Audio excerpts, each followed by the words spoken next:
Hello, my name is Nicholas King, and for my second article review, I did mine on reliability and criterion related to validity of the 20-yard shuttle test in competitive junior tennis players.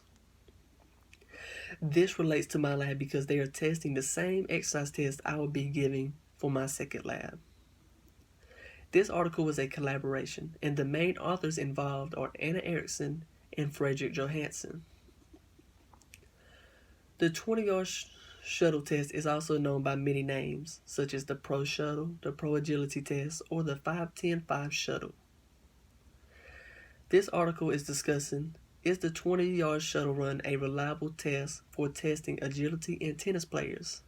Because they want to know what test is ideal for testing and optimizing tennis players' performance.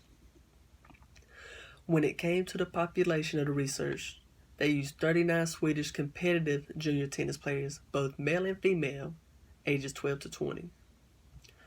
According to the authors, the purpose of this study was to evaluate the reliability of this agility test for tennis players. The hypothesis was this would be an excellent test in measuring agility for tennis players. The reason behind this is the time it is to complete the test is approximately 5 to 6 seconds, which closely resembles the movements used in tennis and the same time frame for the majority of points in a match play.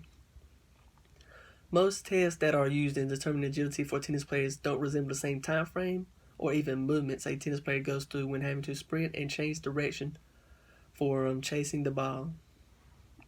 The 20-yard shuttle has mostly been used for American football and can widely be seen in the NFL combines, and its reliability has never been measured in tennis players. So finding studies to support the reliability for tennis players is scarce. Only 2 studies at the time have been done on this agility test and only involve different team sports. Methods used to determine if this agility test was a good fit were running the test on an indoor tennis court, recording the player's height and weight, and giving them a questionnaire about their exercise routines, their injury history, and the tournaments they participated in the past. Then after all the data was collected, they did a proper 10-minute warm-up. Before starting the actual test, they were showed the proper techniques and form for the test. Then they performed the test 3 times with a 5-minute break in between each turn. 3 days later, the same procedures were repeated for test 2.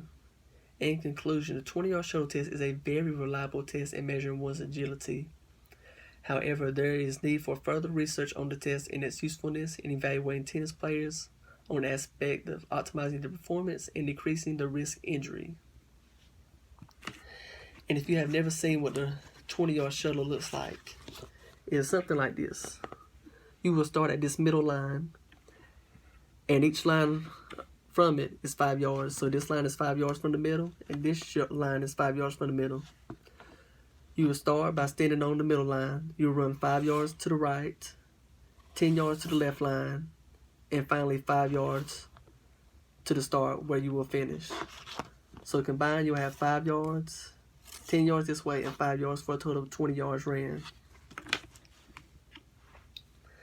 I have personally ran this drill many times for my weightlifting classes in high school and for my football practices. Personally, my best time has always been between a 4-4 flat and a 4-4-5.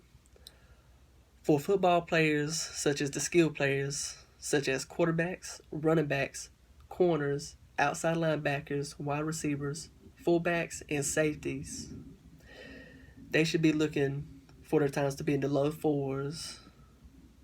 When looking at the times, you want to be like your 40-yard dash time wants to be mid to low 4s.